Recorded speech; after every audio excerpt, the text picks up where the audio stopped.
한 2000년 전쯤 사도 바울이 그의 영적인 아들이었던 디모데에게 당부한 말이 있습니다. 그 당부한 말이 디모데후서 3장 2절에서 5절까지에 나오는데 무슨 말을 당부했는지 한번 들어보시길 바랍니다. 사람들이 자기를 사랑하며 돈을 사랑하며 자랑하며 교만하며 비방하며 부모를 거역하며 감사하지 아니하며 거룩하지 아니하며 무정하며 원통함을 풀지 아니하며 모함하며 절제하지 못하며 사나우며 선한 것을 좋아하지 아니하며 배신하며 조급하며 자만하며 쾌락을 사랑하기를 하나님 사랑하는 것보다 더하며 경건의 모양은 있으나 경건의 능력은 부인하니 이 같은 자들에게서 내가 돌아서라. 이게 사도 바울이 자신의 영적인 아들 디모데에게 주었던 2000년 전의 당부였습니다. 자세히 보시면 그들이 사랑했던 것은 자기 자신과 돈과 쾌락이었습니다. 또 그들은 교만했고요. 그들은 서로를 비방했습니다. 또 배신했고 조급함이 있었고 부모를 거역했고 감사하지 않고 거룩하지도 않았고 절제하지도 않았습니다.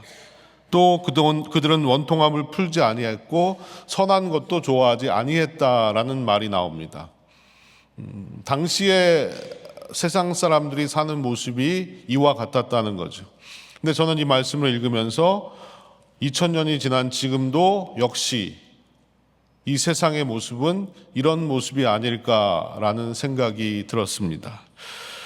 우리가 사는 21세기에도 여러 사람들은 언제나 자기 중심으로 살고 있습니다. 내가 즐거워야 되고, 내가 행복해야 되고, 내가 만족해야 되고, 내가 배불러야 되고, 내가 중심에 서야 됩니다. 결국 이런 인간의 모습은 자기 숭배라는 것을 만들어냅니다. 그러니까 인간 스스로 자신을 숭배하는 겁니다. 자신을 과신하고 자신을 높이 평가하면서 사람들이 이 땅을 살아가고 있다는 거죠. 그러다 보니까 자연스럽게 자신을 자랑하게 되고 교만하게 되고 허영과 시기와 미움과 다툼 속에서 이 땅을 살아가는 사람들이 점점 많아지게 된다는 겁니다. 그래서 곳곳에서 불법과 편법이 일어나게 되고요. 죄를 지어도 아무런 죄책감을 느끼질 않습니다. 그러면서 오히려 그렇게 살지 않는 다른 사람들이 비정상이라고 이야기를 한다는 거죠. 열심히 살고자 하는 사람들이 비정상 취급을 받고 바보 취급을 받는 그런 세상이 우리가 살고 있는 이 세상의 모습이라는 겁니다.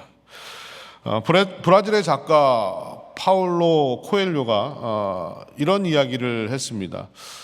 우리에게 정상과 비정상에 대한 날카로운 통찰을 보여주는 이야기인데 이야기의 내용은 이런 거예요.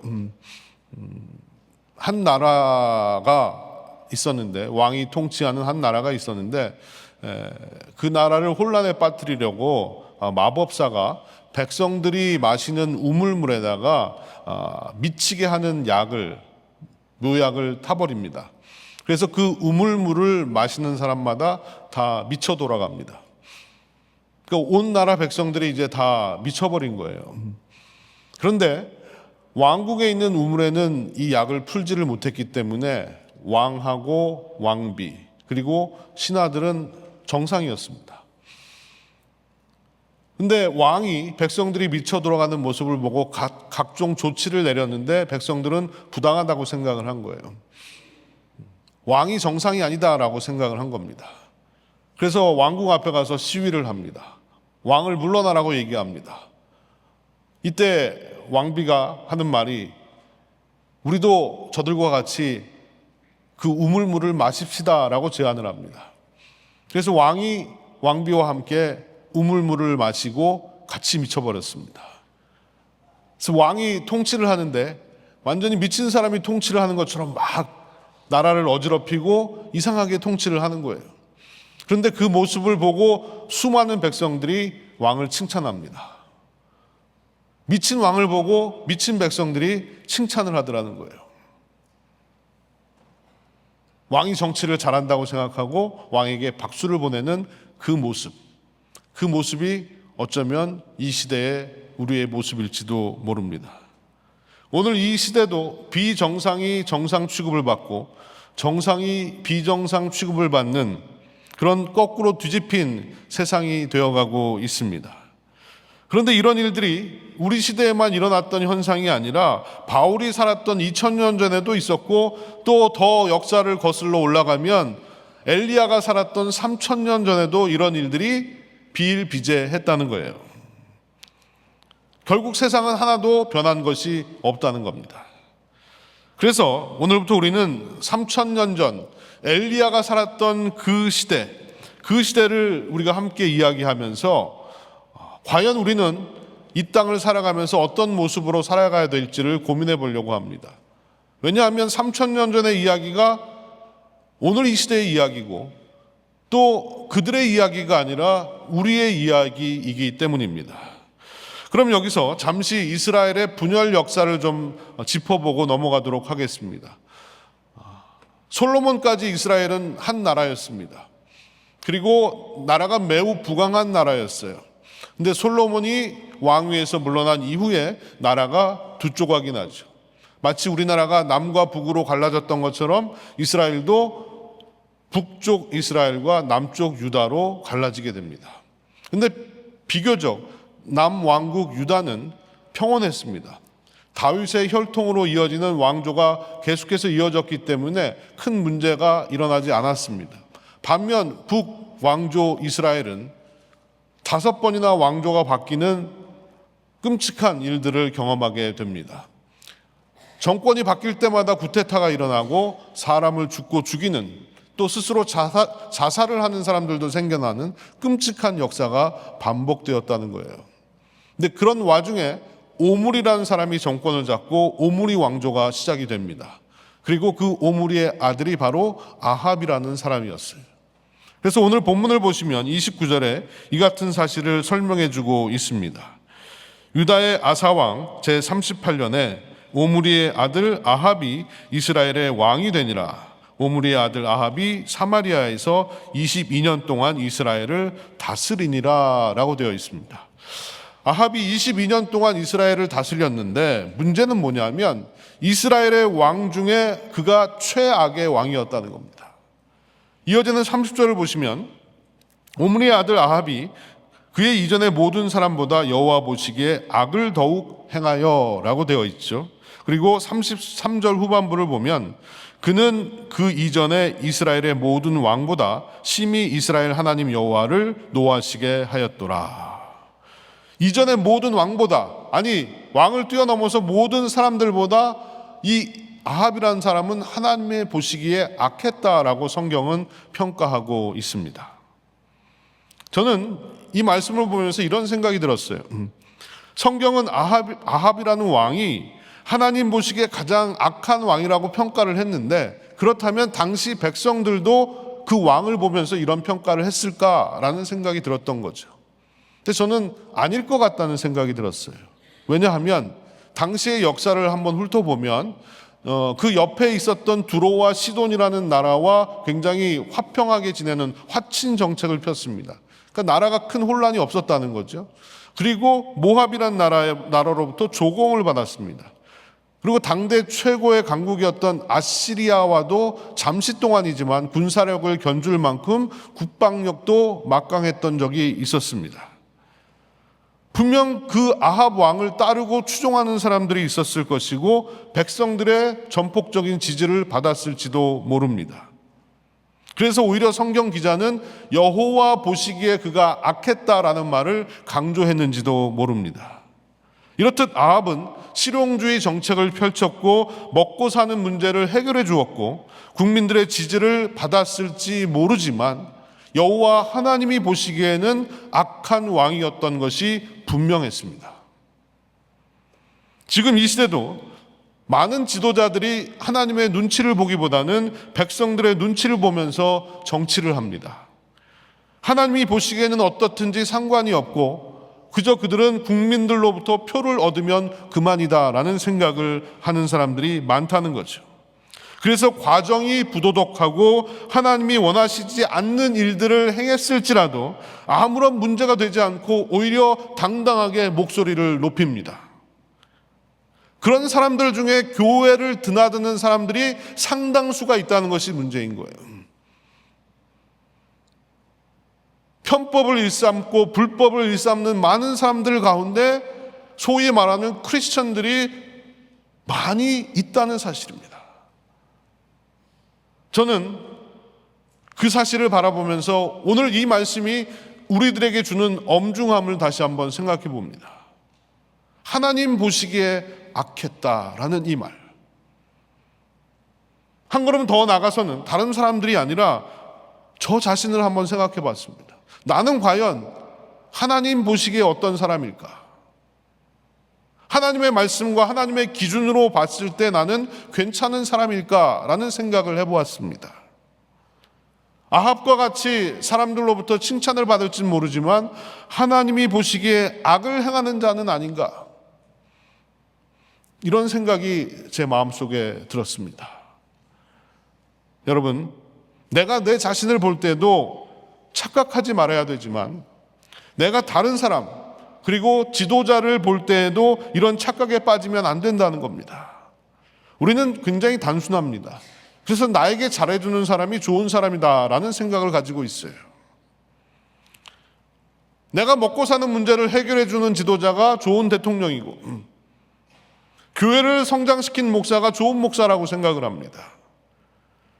하지만 하나님이 보시기에 그 자가 악한 자라면 하나님의 관점에서는 최악의 지도자가 되고 마는 겁니다.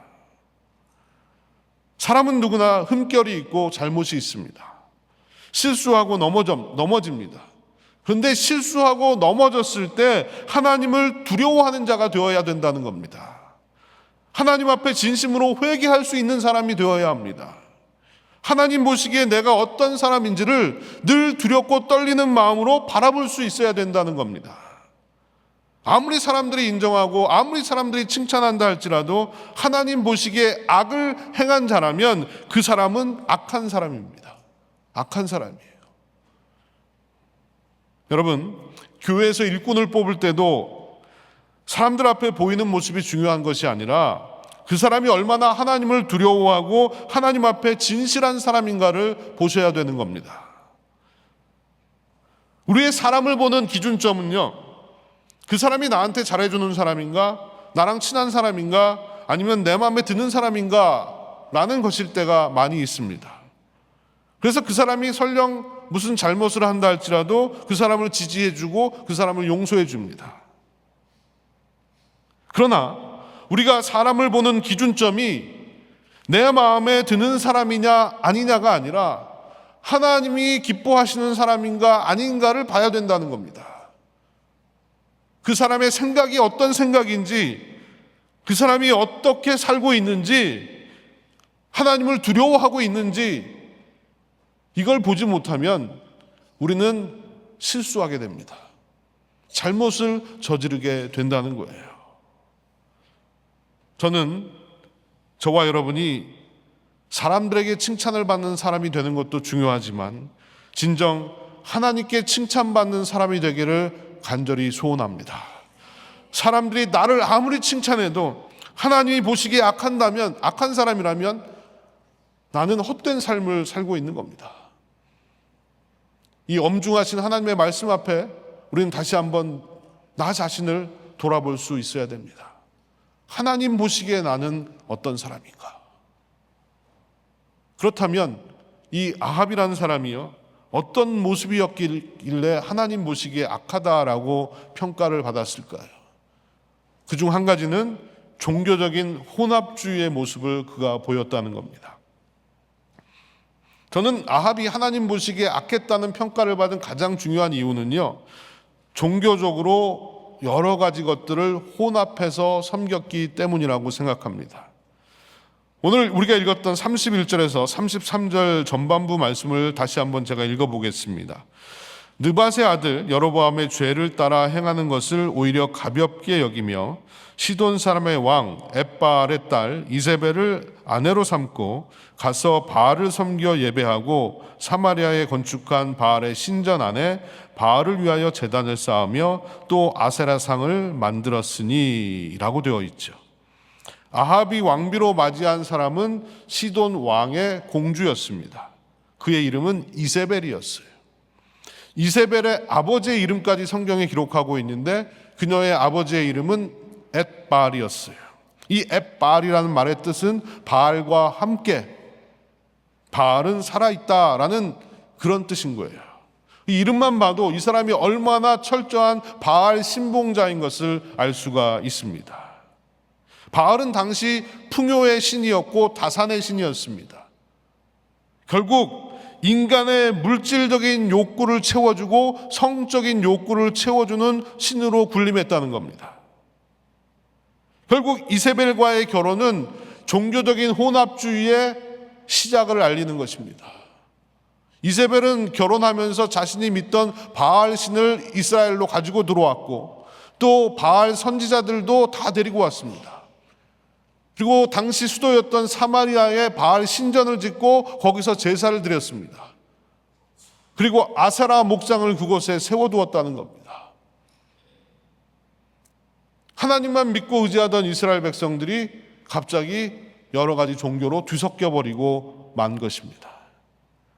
그런데 여러분, 중요한 것은 아합이라는 사람이 하나님을 모르는 사람이 아니었다는 겁니다. 하나님을 알았지만 하나님의 말씀대로 살고 싶지가 않았습니다. 그래서 그는 다른 대안을 찾게 된 겁니다. 지극히 현실적인 이유로 율법에서 하지 말라고 한 이방 여인과 결혼을 했고 또 이방 신들을 섬기면서 그들에게 축복을 구하며 살아갔다는 겁니다. 내가 믿는 신이 참 신인지 아닌지가 중요하지 않습니다. 나에게 축복을 줄 수 있는 신이라면 어떤 신이든 웰컴, 내가 믿고 따르겠다라는 것, 이것이 바로 종교적인 혼합주의라는 거예요. 이것은 마치 나의 이익을 위해서 필요에 따라서 여러 사람과 사랑에 빠질 수 있다라고 생각하는 것과 같습니다. 카일 아이들먼이 쓴 팬인가 제자인가라는 책에 예수님이 당신에게 여러 애인 중 한 명인지 아니면 하나뿐인 애인인지를 판단할 수 있는 몇 가지 질문이 있다라고 얘기합니다. 그중 하나가 뭐냐 하면 힘들 때는 어디에서 위로를 얻는가? 이 질문을 한번 던져보라는 거예요. 그러면 예수님이 여러 애인 중에 하나인지 아니면 내가 예수님만 애인으로 사랑하며 살고 있는지를 알 수가 있다는 거죠. 여러분은 삶이 고달프고 힘들 때 무엇을 의지하십니까? 배우자입니까? 아니면 친구입니까? 아니면 냉장고 안에 있는 먹거리들입니까? 아니면 그냥 내가 하고 있는 일에 파묻혀서 살아가십니까? 여러분, 가까운 사람들에게 찾아가서 위로를 구하는 것, 또 위로를 얻는 것 자체는 아무런 문제가 없습니다. 하지만 문제는 그것들이 예수님을 대신하기 시작할 때 문제가 되는 겁니다. 사람이 다급한 처지에 놓이게 되면 진정으로 믿는 대상이 무엇인지가 다 드러나게 되어 있습니다. 여러분들이 아주 다급하고 힘들 때 어디로 달려가셨습니까? 내가 어디로 달려갔는지를 보면 내가 진심으로 따르는 대상이 무언지를 알 수가 있다는 거예요. 또 다른 질문이 있습니다. 그것은 어느 때 화가 나거나 짜증이 나는가라는 것을 물어보라는 겁니다. 내가 언제 불같이 화를 내는가를 한번 생각해 보십시오. 그것을 보면 내가 무엇을 가장 중요하게 생각하는지를 알게 됩니다. 물론 실망스러운 일을 겪게 되면 사람은 누구나 분노하고 화를 낼 수 있습니다. 하지만 내가 과도하게 화를 냈다면 분명 나를 화나게 만드는 무언가가 있을 거예요. 우리는 주변에 있는 사람들, 나의 가족들이나 이웃들이 나를 화나게 만들었다고 생각하지만 그 이면을 깊숙이 파보면 다른 것에 그 원인이 있다는 것을 우리가 알게 되는 겁니다. 그것이 나의 우상일 수가 있습니다. 반대로 어느 때 내가 가장 신이 나는가를 질문해 보라고 합니다. 우리를 화나게 만드는 대상 못지않게 우리를 흥분시키는 대상도 예수님의 경쟁 상대일 수가 있다는 거죠. 주식을 보면서 여러분 신나하시고 즐거워하십니까? 게임을 보면서, 드라마를 보면서, 일을 하면서, 나의 외모를 통해서 이 모두가 하나님으로부터 우리의 마음을 훔쳐가는 주범일 수 있다라고 이야기합니다. 한번 여러분 곰곰이 생각해 보십시오. 내가 어떤 답을 내어놓은가에 따라서 나 역시도 하나님 말고 다른 것들을 섬기며 살고 있는지도 모릅니다. 하나님과 다른 어떤 것을 혼합해서 섬기는 것이 바로 종교적인 혼합주의입니다. 우리 역시 아합과 같이 하나님만 믿지 않고 살아가고 있습니다. 우리도 하나님을 모르는 게 아닙니다. 하나님을 안 믿는 것도 아니지만 어느 순간에 보면 정말 내가 믿고 따르는 구석은 따로 있구나라는 것을 깨닫게 됩니다. 이런 것들은 우리 앞에 신처럼 군림한다는 겁니다. 그래서 우리는 쉽게 하나님을 향한 믿음을 버리고 타협하기 시작하는 겁니다. 이런 이야기가 있습니다. 어떤 사냥꾼이 총을 들고 숲속을 거니는데 갑자기 곰을 만났습니다. 둘 다 깜짝 놀랐어요. 곰이 더 놀랐습니다. 총을 겨누고 있으니까. 그래서 곰이 사냥꾼에게 이야기를 합니다. 네가 원하는 것이 뭐냐라고 물었어요. 그랬더니 사냥꾼이 대답을 합니다. 너무 추워서 나는 너의 가죽을 원한다라고 이야기를 했던 거예요. 그랬더니 곰이 좀 생각을 하더니 이렇게 제안을 했습니다. 나는 지금 너무 배가 고파서 죽을 지경이다. 그러니까 일단 네가 내 뱃속으로 들어와라. 그러면 나는 내 배를 채울 수 있어서 좋고 너는 따뜻할 수 있어서 좋지 않냐라고 제안을 했던 거예요. 이 말이 매우 그럴듯하다고 느낀 이 사냥꾼은 스스로 곰의 뱃속으로 들어갑니다. 그리고 이 곰은 사냥꾼을 잡아먹고 유유히 그 자리를 떠났다는 거예요. 여러분, 이런 사냥꾼이 있을까요? 설령 있다고 해도 매우 어리석고 바보스러운 그런 사냥꾼일 겁니다. 그런데 이런 어리석은 사냥꾼이 어쩌면 이 시대를 살고 있는 저와 여러분일지도 모릅니다. 우리는 눈앞의 필요를 채우기 위해서 더 소중한 것을 포기하는 일을 너무 많이 하고 있다는 거예요. 적당히 타협을 한다는 겁니다. 그 결과 우리는 중요한 것을 잃어버리고 마는 거예요. 여러분은 믿음을 굳게 지키며 살아오셨습니까? 아니면 나의 믿음을 나의 이해관계에 따라서 아니면 손해와 이익에 따라서 타협하고 혼합시키셨습니까? 하나님이 선하게 보시는 것은 분명합니다. 하나님이 선하게 보시는 것은 하나님의 뜻을 따르기 위해서 나의 편안과 이익을 포기하는 겁니다. 그런데 우리의 현실은 그렇게 만만치가 않습니다. 하나님을 따르려면 현실적으로 불이익을 감수해야 하는 경우도 있습니다. 말씀대로 살다가 내가 실업자 신세가 되고 더 나아가서는 우리 가족들도 다 굶겨버릴 수 있겠다라는 생각이 들 때도 있습니다. 2000년 전의 말씀이 시대가 변한 지금 이 시대의 나에게 무슨 의미인가? 이런 고민을 하지 않을 수가 없다는 거예요. 수년 전에 우리 교회는 동성애를 합법화시키고 동성애자를 안수하고 교회 지도자로 인정하는 교단의 결정에 반대를 하고 교단을 탈퇴하는 결정을 내렸습니다.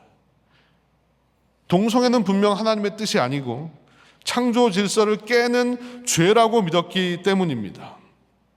그때 우리는 믿음을 지키기 위해서 돈을 포기했습니다.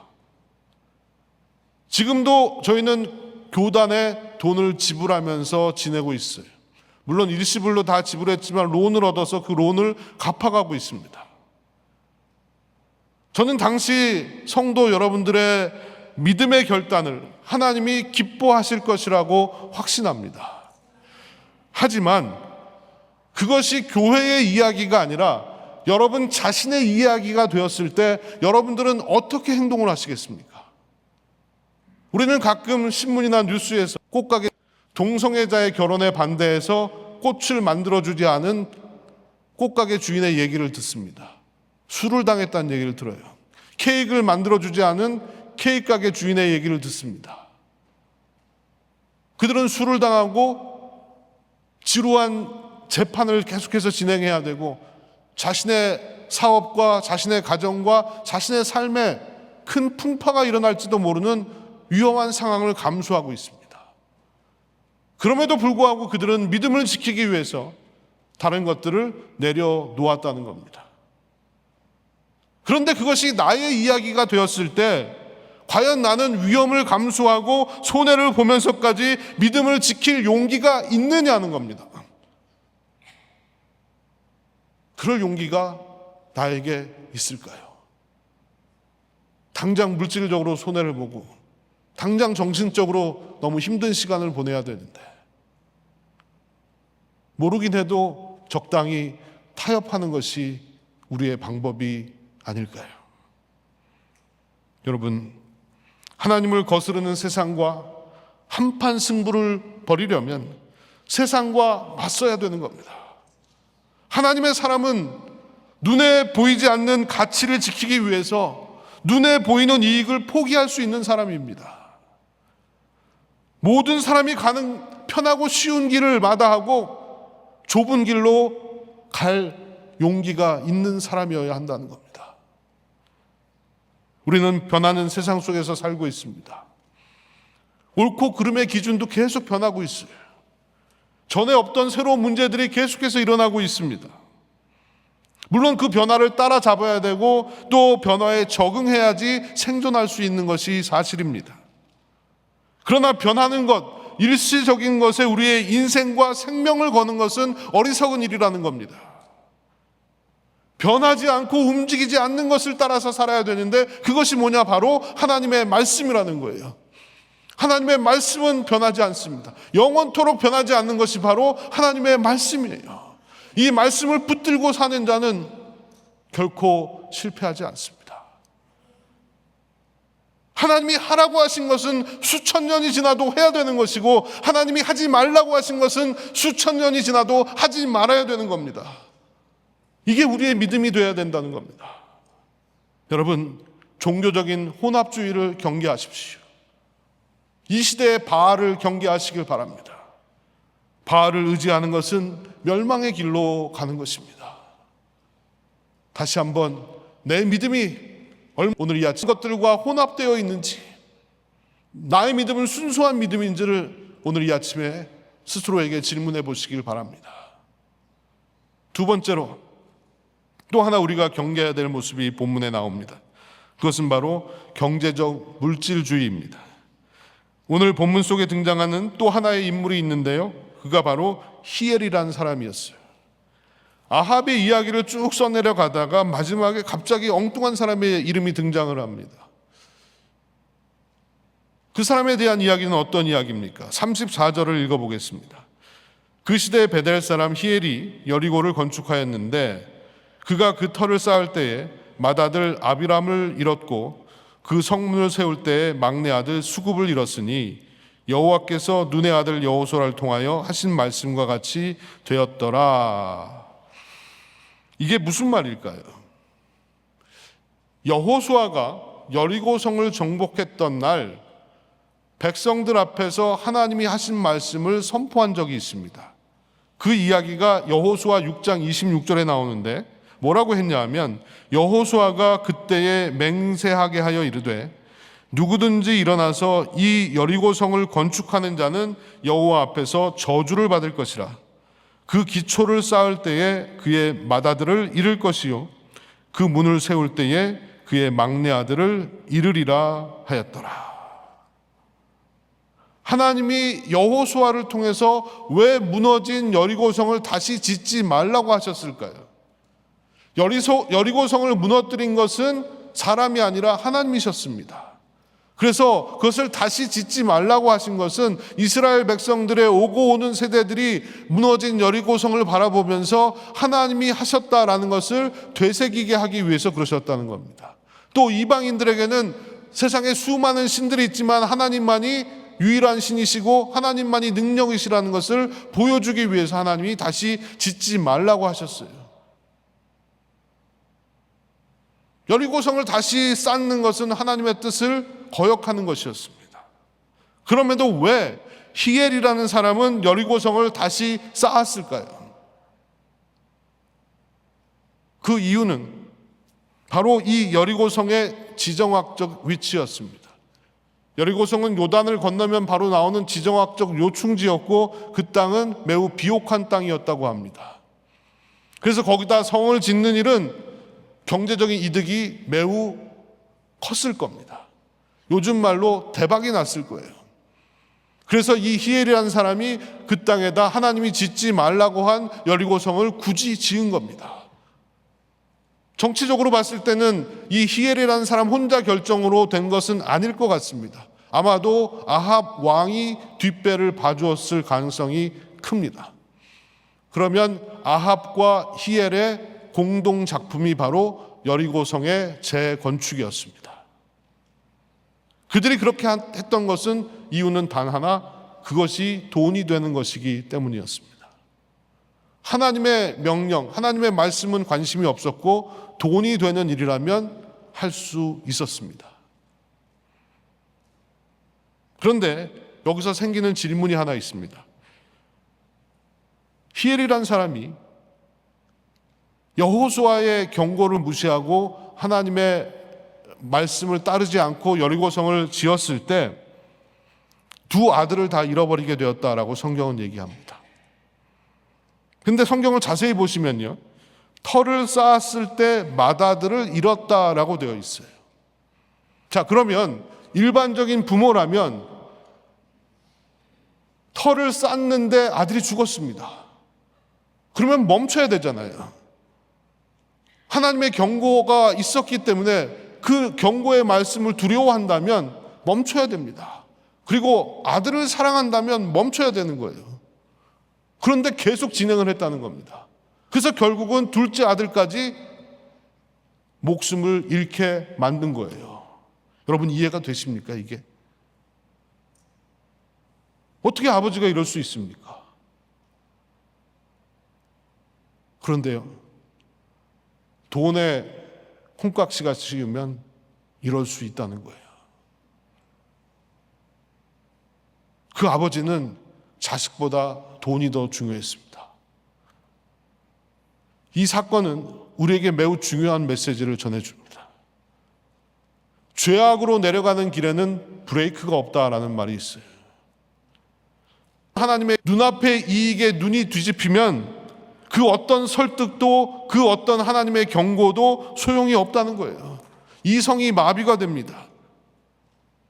자신의 죄를 계속해서 합리화시킵니다. 이것이 바로 돈의 무서운 힘이라는 거예요. 돈은 이런 힘을 가지고 있어요. 자식이 죽는데도 눈 하나 깜짝하지 않을 정도의 힘을 가지고 있다는 거예요. 그래서 예수님께서 성경에서 계속 말씀하시잖아요. 너희 보물이 있는 곳에 너희 마음도 있다. 너희가 하나님과 재물을 겸하여 섬길 수가 없다라고 말씀하시지 않습니까? 예수님이 왜 돈 문제에 대해서 자주 얘기를 꺼내셨을까요? 그것은 그만큼 돈은 막강한 힘을 가지고 있다는 겁니다. 그래서 하나님을 무시하고 하나님의 말씀을 버리고 심지어는 자식의 목숨까지도 담보로 잡히고 돈의 혈안이 되어 있는 그런 사람들이 세상에 나오는 겁니다. 여러분, 우리는 히엘이라는 사람의 실수를 반복해서는 안 됩니다. 자식을 잃으면서까지 돈에 집착하고 일에 집착하는 그 히엘이 지금 이 시대에도 얼마든지 있을 수 있습니다. 때로는 부모의 욕심 때문에 자녀들이 희생을 당하고 있습니다. 이 땅의 부모들의 욕심 때문에 자녀들이 아파하고 있습니다. 여러분들은 아이들을 잘 교육한다는 것이 어떤 것인가요? 좋은 학교에 가고 좋은 직장을 찾는데 도움이 되는 것이 좋은 교육이라고 생각하십니까? 다른 고려사항은 없습니까? 하나님을 경외하고 이 세상을 본받지 않고 하나님의 뜻을 따라 사는 아이로 키우는 것이 좋은 교육이라는 생각은 안 해보셨습니까? 아이들을 학원에 보내고 과외 활동을 시키고 좋은 학교에 보내기 위해서 시간과 노력과 돈을 투자하면서 믿음을 위해서는 무엇을 투자하셨습니까? 무엇을 아이들에게 주셨습니까? 안타까운 것은 예수를 믿는 부모들에게도 이런 고려가 사라진 지 오래되었다는 겁니다. 그 결과 우리는 스스로 아이들을 신앙으로부터 밀어내고 있는 겁니다. 교회로부터 밀어내고 있는 거예요. 경제적인 이익을 위해서는 신앙을 소홀히 해도 된다는 메시지를 아이들에게 계속 주는 겁니다. 하나님께 대해서 무관심한 사람을 계속 키워내고 있는 겁니다. 그것이 바로 우리가 아이들을 희생시키는 겁니다. 부모의 욕심 때문에 우리의 자녀들이 희생당하고 있지는 않는가? 우리는 다시 한번 곰곰이 생각해 봐야 합니다. 여러분, 엘리야가 살았던 시대와 지금 우리가 사는 이 시대가 다르지 않습니다. 이런 시대 현실을 살아가는 나의 현실이 어떤 모습인지 함께 고민해 보지 않으시겠습니까? 세상에 맞서는 그 믿음으로 한판 승부를 벌여보지 않으시겠습니까? 저는 앞으로 엘리야가 어떻게 세상과 맞섰는지를 여러분과 나눌 것입니다. 그 엘리야의 모습이 저와 여러분의 모습이 되기를 간절히 소원합니다. 이것이 이 시대에 이 땅을 살아가는 하나님의 자녀들의 모습이라는 것을 기억하시고 하나님의 자녀답게 살아내는 우리 빛내리의 모든 성도들 되시기를 주의 이름으로 축원드립니다. 기도하겠습니다.